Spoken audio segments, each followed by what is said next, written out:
आकाशवाणी छत्रपती संभाजीनगर केंद्र प्रासंगिक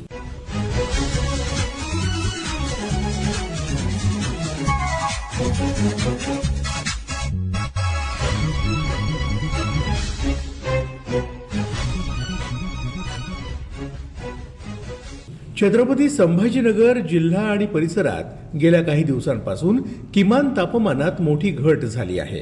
तापमानातली ही घट, त्याचे मानवी शरीरावर होणारे दुष्परिणाम आणि घ्यावयाची काळजी याबाबत छत्रपती संभाजीनगरच्या जिल्हा परिषदेचे जिल्हा आरोग्य अधिकारी डॉक्टर अभय धानोरकर यांनी दिलेली माहिती आजच्या प्रासंगिक या सदरात आपण ऐकणार आहोत.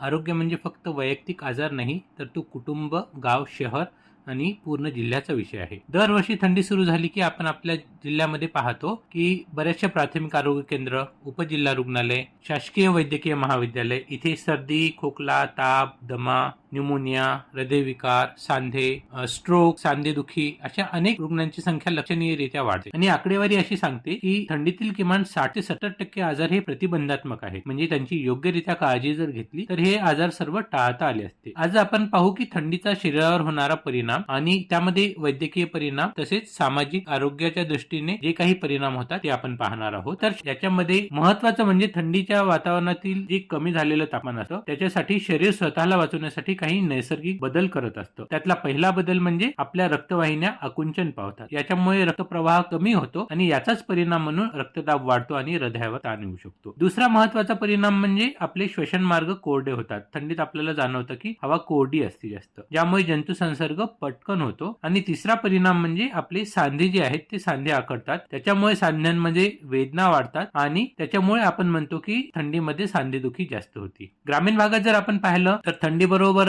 धुके असते, चुलीचा धूर, ग्रामीण भागामध्ये चुलींचा वापर जास्त होतो त्यामुळे चुलीचा धूर असतो आणि थंडी या सर्वांचा मिळून आरोग्यावर विपरीत परिणाम होतो. त्या उलट शहरामध्ये आपण पाहतो की थंडी प्लस काही ठिकाणी एअर कंडिशनर चालू असतात, थंडीमध्येही बंद खोल्या असतात आणि जी आपली हालचाल आहे ती कमी होती. आणि या सर्वांमुळे आपल्यामध्ये विविध आरोग्याचे प्रश्न निर्माण होतात. जसं आपण पाहतो की लहान बाळांमध्ये सर्वाधिक संवेदनशील वयोगट आहे हा, आणि जिल्ह्यातल्या आरोग्य नोंदी असे सांगतात की थंडीमध्ये दाखल होणाऱ्या रुग्णांमध्ये बाल रुग्णांचं प्रमाण हे खूप जास्त प्रमाणात आहे. तर थंडी ही बाळांसाठी धोकादायक काय हे आपण पाहू. आपल्याला माहितीच आहे की बाळांची रोगप्रतिकारक शक्ती पूर्णपणे विकसित झालेली नसते. त्यांचं शरीर स्वतःचं तापमान नियंत्रित करू शकत नाही आणि विशेषतः डोकं, कान आणि पायांमधून त्यांची उष्णता लवकर निघून जाते. आणि आपण असं पाहतो की ग्रामीण भागामध्ये अनेक ठिकाणी बाळाला सकाळी सकाळी अंगणामध्ये ठेवलं जातं किंवा ओट्यावर ठेवलं जातं. आई शेतात काम करते, आजी कामात असती आणि धुके प्लस थंडी या दोन्हीचा बाळावर थेट परिणाम होतो आणि अनेक वेळा याच्यामधूनच न्यूमोनियाची सुरुवात होती. शहरी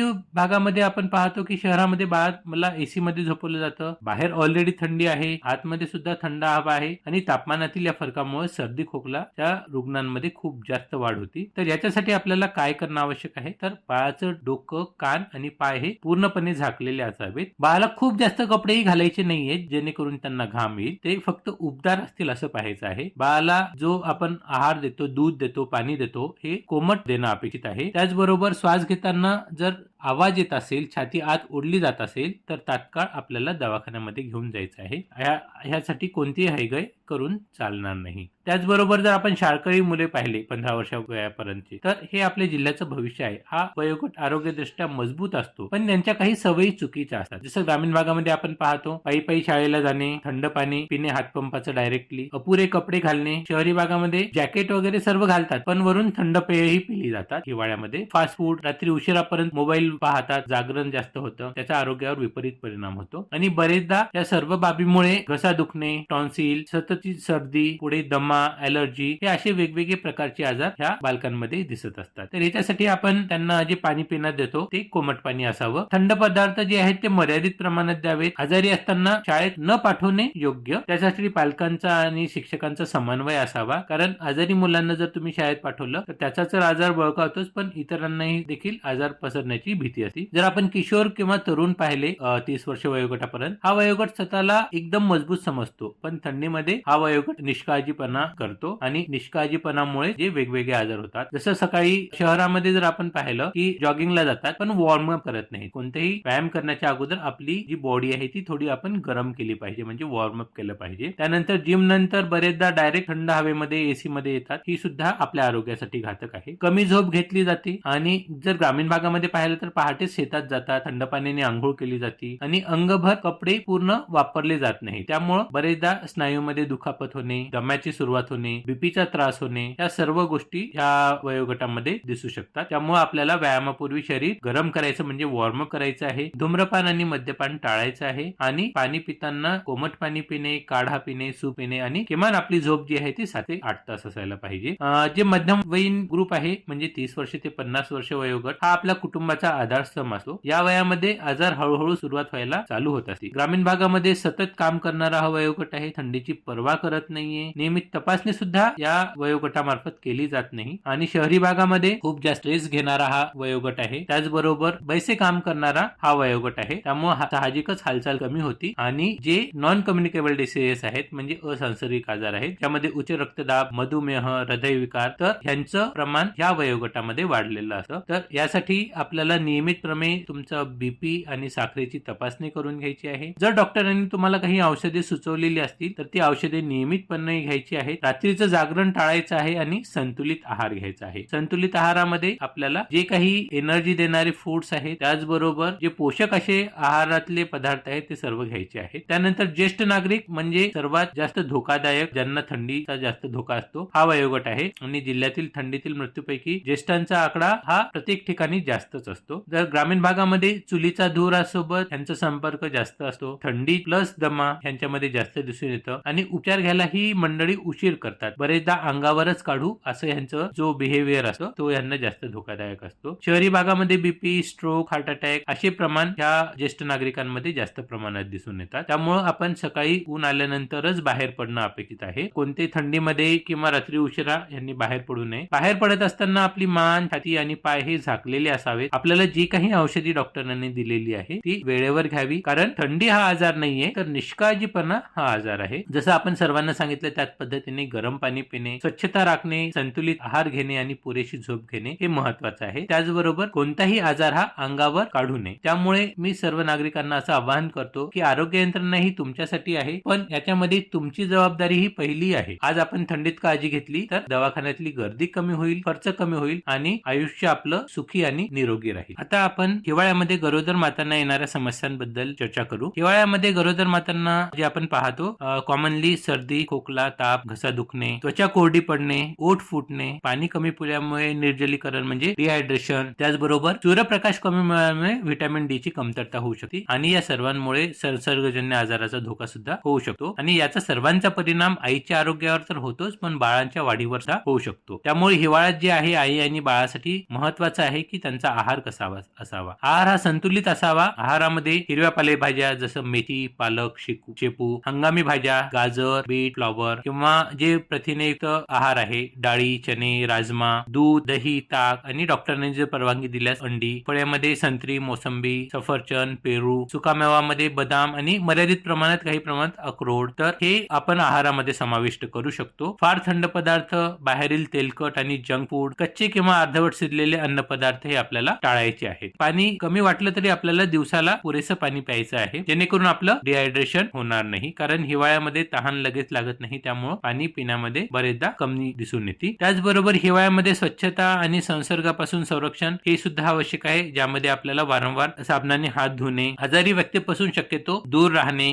गर्दीच्या ठिकाणी जाणे टाळायचं आहे. खोकताना आणि शिंकताना रुमाल बांधायचा आहे, जेणेकरून आपलं इन्फेक्शन दुसऱ्याला होणार नाही आणि दुसऱ्यांचे इन्फेक्शन आपल्याला होणार नाही. स्वच्छ, कोरडे आणि उबदार कपडे घालायचे आहेत आणि सर्दी आणि खोकला हे आजार जे आहेत ते टाळता येऊ शकतात. आपली शरीराची काळजी पण आपल्याला घ्यायची आहे. उबदार सैल कपडे घालायचे आहेत, ज्यामध्ये आपलं पोट, छाती, पाय नीट झाकलेले असावेत. खूप घट्ट कपडे वापरणं सुद्धा टाळायचं आहे. जर कोरडी त्वचा वाटत असेल तर खोबऱ्याचं तेल किंवा मॉइश्चरायझर आपण वापरू शकतो. त्याचबरोबर व्यायाम आणि विश्रांती सुद्धा आवश्यक आहे. हिवाळ्यामध्ये शक्यतो आपण पाहतो की बरेचदा आपल्याला आळस येतो, पण हलका व्यायाम हा आवश्यक आहे. त्यासाठी घरातच चालणे, डॉक्टरांनी जे गर्भावस्थेत योगासन किंवा श्वसनाचे प्रकारचे व्यायाम सांगितले असतील तेही करणे, त्याचबरोबर पुरेशी झोप ही आवश्यक आहे आणि जड काम हे सर्व गरोदर मातांनी टाळायचं आहे. त्याचबरोबर नियमित आपली ANC तपासणी असेल, लसीकरण असेल हे आपल्याला करायचं आहे, ज्यामध्ये परत आपल्याला नियमित तपासणीमध्ये रक्तदाब, वजन, हिमोग्लोबिन तपासणे आणि टिटॅनस लसीकरण हे वेळेत घ्यायचं आहे. डॉक्टरांनी जे तुम्हाला लोहयुक्त गोळ्या दिलेल्या असतील किंवा कॅल्शियमच्या गोळ्या दिलेल्या असतील त्याही आपल्याला वेळेत घ्यायच्या आहेत. त्यामुळं बरेचदा हिवाळ्यात हे आजार लपून राहू शकतात, त्यामुळे तपासणी आपली आवश्यक आहे. याचबरोबर ज्या गरोदर माता आहेत त्यांच्या मानसिक आरोग्याची काळजी घेणं खूप महत्वाचं आहे. त्यांना बरेचदा नैराश्य, भीती किंवा चिंता वाढू शकते. तर यासाठी कुटुंबाचा जो आहार आहे तो खूप महत्वाचा आहे. यासाठी सकारात्मक विचार करा, घरच्यांशी संवाद करा आणि गरज भासल्यास जे आरोग्य कर्मचारी आहेत, आशा असतील, ANM असतील यांचा सल्ला घ्या. कुटुंबाची भूमिका ही खूप महत्वाची आहे. हिवाळ्यामध्ये जे गरोदर महिलेला उबदार वातावरण देणे, पोषक आहार उपलब्ध करून देणे ही कुटुंबाचा महत्वाचा रोल आहे. त्याचबरोबर तपासणीसाठी सोबत नेणे, मानसिक आजार देणे हे महत्वाचं आहे. कारण आपण सर्वजण जाणतो जर आई निरोगी राहिली तरच बाळ निरोगी होईल. आणि ज्या शासनाच्या विविध ANCच्या योजना आहेत त्यामध्ये जननी सुरक्षा योजना असेल, जननी शिशु सुरक्षा कार्यक्रम असेल, INN फोलिक ऍसिडच्या गोळ्या असतील, लसीकरण आहे, आहार मार्गदर्शन आहे, या सर्व सेवांचा संपूर्ण लाभ घ्यावा असं मी आवाहन जिल्हा आरोग्य अधिकारी या नात्याने करतो. आता आपण हिवाळ्यात कोणता आहार घ्यायचा याबद्दल बोलू. हिवाळ्यामध्ये आपल्याला योग्य पोषण आवश्यक असते, कारण आपल्या शरीराला जास्त उष्णतेची गरज असते. आपली रोगप्रतिकारक शक्ती वाढवण्यासाठी आपल्याला पोषक आहाराची गरज असते, त्याचबरोबर ऊर्जा टिकवण्यासाठी आणि गरोदर महिला आणि लहान मुलांच्या वाढीसाठी देखील पोषक आहाराची गरज आहे. आणि जे आपण पाहिलेलं आहे की सर्दी, खोकला या ताप आणि ही जी कॉमन आजार आहेत त्यांच्यापासून संरक्षणासाठी सुद्धा आपल्याला पोषक आहाराची गरज असते. यामध्ये उष्णता देणारे आणि ऊर्जादायी पदार्थ जर आपण पाहिले तर ज्वारी, बाजरी, मका, भात, गहू, शेंगदाणे, चणे. त्याचबरोबर प्रोटीन मध्ये जर आपण पाहिलं तर डाळीमध्ये तूर, हरभरा, मूग, कडधान्यामध्ये राजमा, छोले, दूध, दही ही आपण घेऊ शकतो. अंडी परवानगी जर असल्यास तर अंडी पण खाऊ शकतो. त्याचबरोबर जीवनसत्वे आणि खनिजे मध्ये आपण हिरव्या पालेभाज्या, यामध्ये पालक, मेथी, शेपू, परत गाजर, बीट, फ्लॉवर, वाटाणा, फळांमध्ये संत्री, मोसंबी, पेरू, सफरचंद. आणि जर आपण रोगप्रतिकारक शक्ती वाढवणारे पदार्थ पाहिले तर त्यामध्ये आवळे, आलं, लसूण, हळद आणि मर्यादित प्रमाणात मध सुद्धा घेऊ शकतात. गरोदर मातांसाठी काही महत्त्वाच्या सूचना आहेत. दिवसातून थोडे पण वारंवार खायचे आहे. आयर्नयुक्त पदार्थ जसं पालक, गूळ आणि डाळी जास्त प्रमाणात खायचे आहे. त्याचबरोबर कॅल्शियमसाठी दूध, दह्याचाही आपल्या आहारामध्ये इन्क्लूड केलेलं असावं. त्याचबरोबर डॉक्टरांनी दिलेल्या आयर्न आणि फोलिक ऍसिडच्या गोळ्याही नियमित घ्यायच्या आहेत. थंड, कच्चे आणि बाहेरील पदार्थ गरोदर मातांनी टाळायचे आहेत, कारण आईचा आहार जर चांगला असेल तरच बाळाची वाढ चांगली होऊ शकते. त्याचबरोबर पाणी आणि द्रव पदार्थ हिवाळ्यामध्ये जसं आपण पाहिलं तहान कमी लागते, पण दिवसाला पुरेसं पाणी प्या. कोमट पाणी, सूप, वरण, ताक इत्यादी घेऊ शकतात, कारण हे सर्व पदार्थ निर्जलीकरण टाळणं म्हणजे डिहायड्रेशन टाळण्यासाठी महत्वाचे आहेत. आपण काय टाळायला पाहिजे तर फार थंड पदार्थ जसं आईस्क्रीम, थंड पेय, जंक फूड, जास्त तेलकट अन्न, जास्त प्रमाणात चहा, कॉफी, जुने किंवा उघडे ठेवलेले अन्न हे आपल्याला टाळायचे आहेत. आणि जे पौष्टिक पदार्थ आहेत, घरगुती पौष्टिक पदार्थ जर पाहिले आपण तर त्याच्यामध्ये बाजरीची भाकरी, वरण भात, भाजी, चपाती, सूप, डाळींचं आणि वेगवेगळ्या भाज्यांचं सूप करू शकतो आपण. गोड शेंगदाण्याचे लाडू हेही मर्यादित प्रमाणात खावे. हे सर्व जर आपण अशा पद्धतीने योग्य पोषण घेतल्यास आपलं शरीर मजबूत राहील, आपले आजार टाळता येतील आणि गरोदर माता आणि बाळांचे आरोग्य सुरक्षित राहील. तर मग आपण सकस आहार घेऊ आणि आपलं शरीर हे निरोगी ठेवू. धन्यवाद. किमान तापमानात होणारी घट, त्याचे मानवी शरीरावर होणारे दुष्परिणाम आणि घ्यावयाची काळजी याबाबत जिल्हा आरोग्य अधिकारी डॉक्टर अभय धानोरकर यांनी दिलेली माहिती प्रासंगिक या सदरात आताच आपण ऐकलीत. हा कार्यक्रम आकाशवाणी छत्रपती संभाजीनगर केंद्राच्या प्रादेशिक वृत्त विभागानं सादर केला. सादरकर्ते समरजित ठाकूर, निर्मिती सहाय्य धनंजय ब्रह्मपूरकर.